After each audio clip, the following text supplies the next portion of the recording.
Hello everybody and happy Friday. I hope you've had a good week. Mine has been pretty good, very busy for the first couple of days, which is why I did not get my usual Wednesday video out. And today there's like nothing going on and I'm just really tired. Like it's that perfect, hot, humid, quiet Friday where you just want to nap the whole afternoon away, but you can't because you gotta work. Yeah. I cannot wait until this evening. I cannot wait for the weekend. So yeah, I thought I should pop in and let you know what I'm currently reading, what my plans are, and it's very possible that after I show you all these books that I've just started reading, I'm going to ditch all of them and go on a romance binge instead because I'm still in kind of a weird reading mood. So we'll see what actually happens. I have two books that I plan on finishing this weekend. The first one is Never Have I Ever by Isabel Yap. This is her first short story collection and I am loving this. I'm about 2/3 of the way through it right now and I may even sit down and just read the rest of it tonight because I'm extremely impressed by the stories in this. I feel like a lot of these are verging on horror or like dark fantasy. The monstrous seems to be a theme in a lot of Isabel Yap's stories, and I would not have expected to enjoy this so much, but it so far it's such a solid collection of stories, and there's one in here that was new to me that I just absolutely loved. So I'll be talking more about this collection in the future for sure. The other one that I need to finish this weekend is Midnight Robber by Nalo Hopkinson. I have this out from Interlibrary Loan and I have to return it really soon, so I need to read this. And once I sit down and actually start reading it, it's pretty fast to get through. This is one of Hopkinson's books that a bunch of you guys recommended I read, but with strong content warnings, and I haven't gotten to the part in the book yet where those content warnings are applicable, and I'm kind of dreading it. We'll see how this goes, but I will finish the book. I think with this, I'm starting to kind of figure out maybe why Hopkinson's work doesn't entirely work for me. Like, I can admire the stories and I can appreciate the elements of them, but I think a lot of her work is almost like magical realism, and that is something that's never worked for me. So we'll see. Midnight Robber is actually more science fiction than fantasy, but I feel like it has many similarities to the other fantasy works that I've read by her, so we'll see. And then late last night I decided to start two more things because why not? One of them is The Lost City of Z by David Grann. This subtitle is A Tale of Deadly Obsession in the Amazon. I'm not very far into this, but I gather it's going to be the author's journey into researching and discovering what happened to this really famous explorer who went into the Amazon and never came out, and he was, like many people, looking for this city of Z, this lost civilization in the Amazon, and a whole bunch of people have died trying to find it. Does it even exist?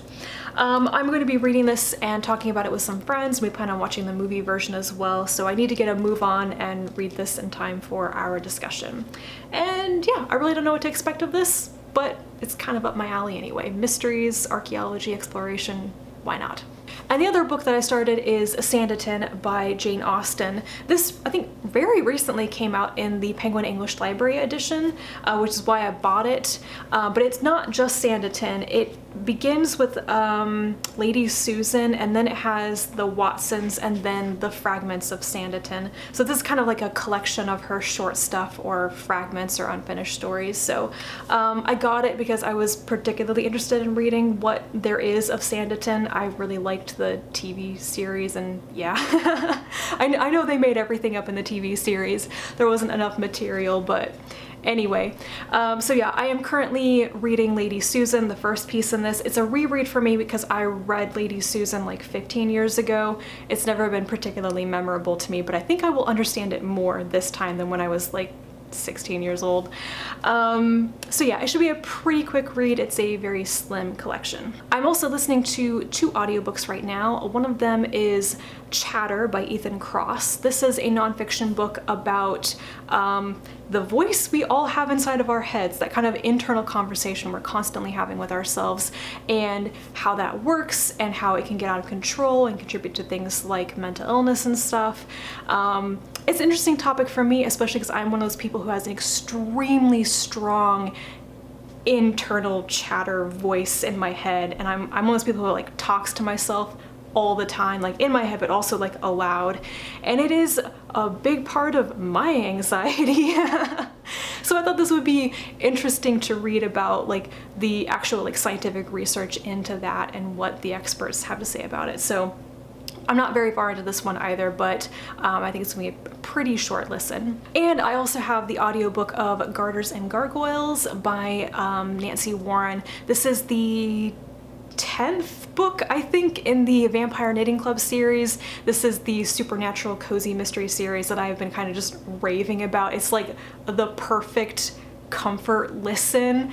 It's not like the best thing ever, but it hits all the right spots when you just want something fun, a little bit ridiculous, a little bit mysterious to listen to. And there's a lot of good knitting content, which, you know, is up my alley. So, and I have one last thing that I haven't started yet, but I know I'll be reading very soon, and that is Invisible Kingdom of Volume 3. This is written by G. Willow Wilson, and I think most of the artwork is by Christian Ward.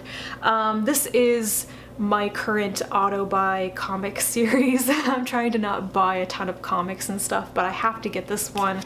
The artwork is just super colorful and really pretty, and I really like the story so far.